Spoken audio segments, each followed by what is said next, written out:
2007, Matthew Arnold topped the table as the most improved school in the country. Key to that success were the school's GCSE English results.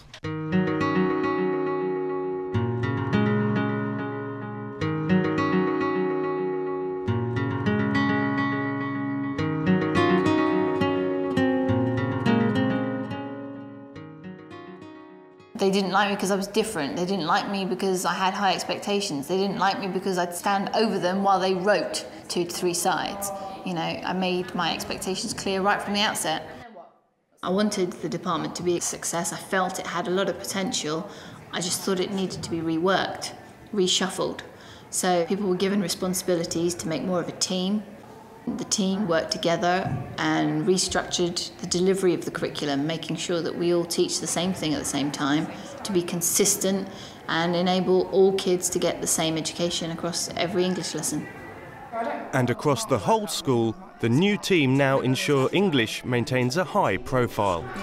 The staff in the English department is more stable over the last 2 years, definitely, and quite a few of us have got responsibility. As literacy coordinator, I look at how literacy can have an impact around the school and how different teachers can use it in their lessons across the curriculum.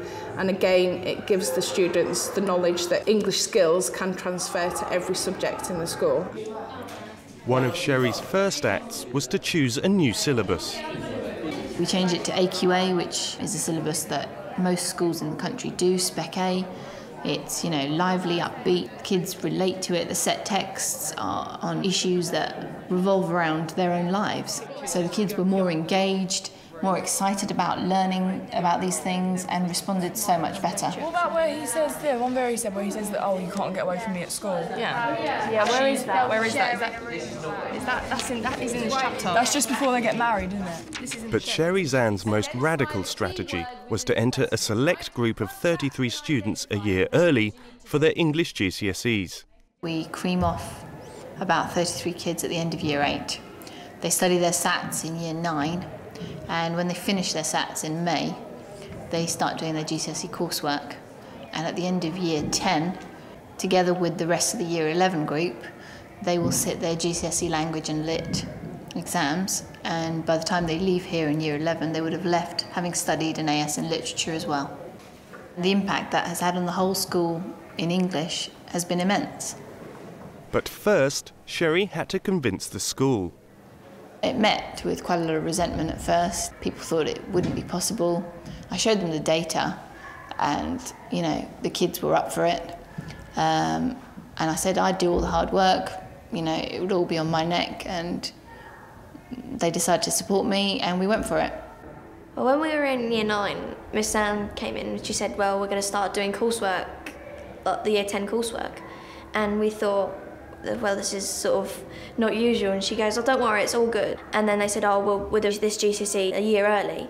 So we did everything at quite a fast pace, but sort of from year 9 we could tell, she was sort of scoping us out to tell whether we could handle the pressure of having, doing all the work and coursework quite quickly. Well, the theory behind the entering early concept is just because the kids get bored, they're so bright that they do switch off if they're not pushed and motivated and challenged. In the first year, we had all the pressure on us, and we had to get in all the coursework, we had to know exactly what we were talking about, and therefore the exams came in a year, we did it, pressure over after a year.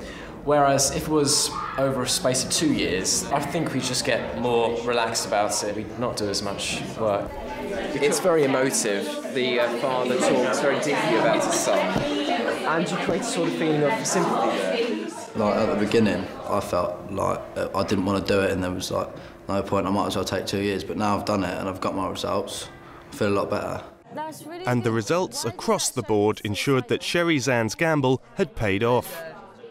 We all got A star to C, no one got lower than a C. We all 100%, it was 100% pass rate, which it astounded us, because I know, in my own opinion, that thinking that I took it a year early, maybe I wasn't ready. But when I looked at my marks and I realised how hard I'd actually worked and how the results came out, that it was quite a good idea. I think taking it early has really given me a confidence boost in all my other subjects, not just English, and you know, I'd encourage anyone who's given the opportunity to take it early to take it. Right, Year 11, as we talked about yesterday, we're going to have some of the highly intelligent AS pupils in teaching some lessons today. So can we have a look now, please? A couple of minutes in your books. Check you've got your annotation notes, otherwise use your anthology, please. It's not just about the high achievers doing well in their early entry, it's about those pupils inspiring and encouraging other members of Year 11 to do well in their exams, whether it's by telling them how their exams went or by going into classrooms and giving them practical advice and help. Right, so you write a specific statement and then you could say, deaf is shown in the poem of Education for Leisure through the structure, and then you go on to write about the structure and how deaf is shown through the structure. We've got 33 kids who have been through the system, who know exactly what the exam requires, what the examiners are looking for, and we use that to our best advantage. Yeah, we're doing it. I think once you've done it yourself, I mean, especially when you've done it just the year before, it's so much easier to tell someone else how to do it. That'd be like my point, and then I'd have to explain. You put, it's P again, point and then evidence, and then you explain that evidence. Some people find it daunting to go into a peer group class and to teach. I quite like it because it helps me also understand, and you know, even though we're helping them with GCSE and yet we're doing AS, it still helps because you're still analysing things and you're still looking into text. Shows the speaker is blunt. It does really help coming from the peers because they do sort of trust them, they respect them, they realise they've gone through this stress, and it's not just a teacher saying this is how it's going to be, they've actually done it. Glitter. Yeah, it's more useful because the student actually knows like stuff that we can get stuck on, but the teacher wouldn't know that, so they take more time to explain that to us more fully. It's more persuasive because they're people your own age, you can connect with them more than just a teacher. They can say it in a fun way that will make you feel more encouraged to do well. Going along. Having more children in the classroom also means you get more variety of answers. It's not just teacher-led, saying this is the right answer, this is what you should say. If you've got maybe 10 pupils who've already sat the exam, that's 10 different sets of ideas that will help the whole group to improve their exam results. But it's not just the AS students who help out with their peers. Sherry has also got the early entry Year 10s in on the act. Okay, today we're going to be working with you Year 11s, and we're going to be analysing the other cultures' poems and together coming up with an essay.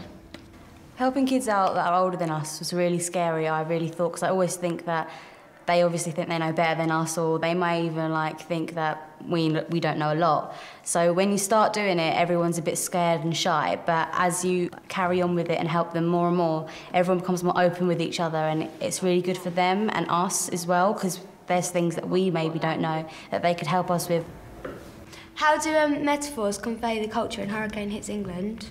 She uses the metaphors to convey how her roots explore how different gods come through weather, and that can link back to culture, because obviously it's all about the reader learning and exploring about different cultures, and that's what the metaphor does.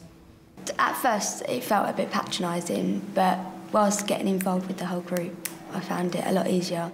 It was a bit intimidating, thinking you're going to have younger people helping you, but it was fine in the end. I thought it helped really well.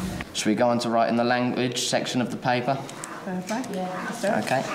It's given the whole school something to look up to, something to aspire to. It's raised the expectations and it's raised the game, really. You get more and more kids looking up to these early entry kids, asking for help, more and more kids rising to the challenge, thinking, well, if this lot can do it, so can I. Inside knowledge of the exam criteria gives Sherry a clear focus on how her lessons are organised. I'm an examiner for AQA myself, so that obviously helps knowing what they're looking for, and that's how I structure my lessons, and that's how the department now structures their lessons at GCSE too.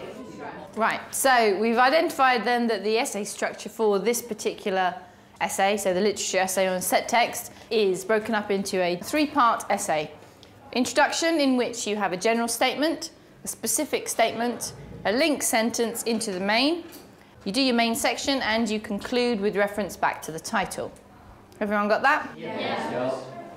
One of our strategies is to incorporate a timed essay at least once a week, and they do an essay again for homework once or twice a week, so that obviously gives the kids the practice they need before they step into that exam. All right, you have 45 minutes. Off you go. As soon as they start hitting those A's on the essays, you see that these essays start flowing in every day. Handfuls of essays get handed to you because the kids are desperate to get another A and then desperate to get the A star. To start with, I hated the timed essays, to be honest, because they were just really stressing me out at home. But once Miss Anne explained to us what we needed, what we didn't need, and now they just come easy to write because we've done so many of them. Now we know how to organise our time and to make sure we only get down the stuff that's going to get us the good grades instead of waffling on about things that don't even need to be in the essay. The more essays we do, it's more likely that one of those topics will come up in the exam itself. So therefore we've done it already and we know how to do it and go through and get the best mark we can. Sherry's relationship with her students is key to keeping them all on track. I'm not here to discipline them. I don't whack them into a detention if they haven't done their homework. I may make it into almost a real-world adult scenario. If you haven't done your homework, come and find me before the lesson and renegotiate another deadline. And that works really well.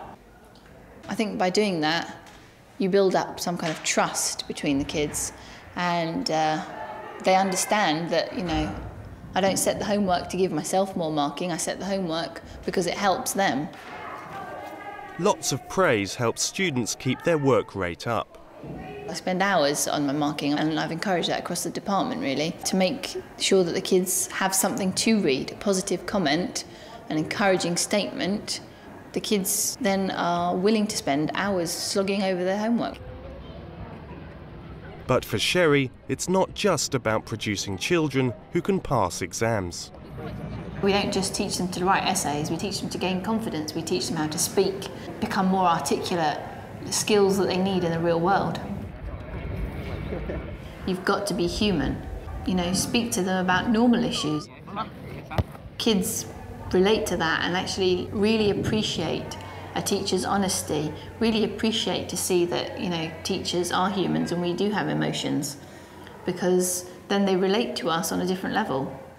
She's different from the other teachers. Like, the other teachers will treat us as a student and they'll just help us with the work and everything else, whereas Miss Anne, she'll get involved with us, she'll help us get involved with the book, and she takes things, she can make things easier to understand and she makes it more fun. She seems to really care about how we do, and she stayed behind with me every day until a good 5:30 to get the coursework done, just so she could help us achieve well and just so we could do well within the course. So without her, we wouldn't be where we was. I wasn't confident in myself doing English, but Miss Anne sort of sat down and said, you know what, you do have a talent for English, don't let it go to waste, just try your best. And ever since then she sort of pushed me to do my best, and that's because of Miss Anne I got the grades I did.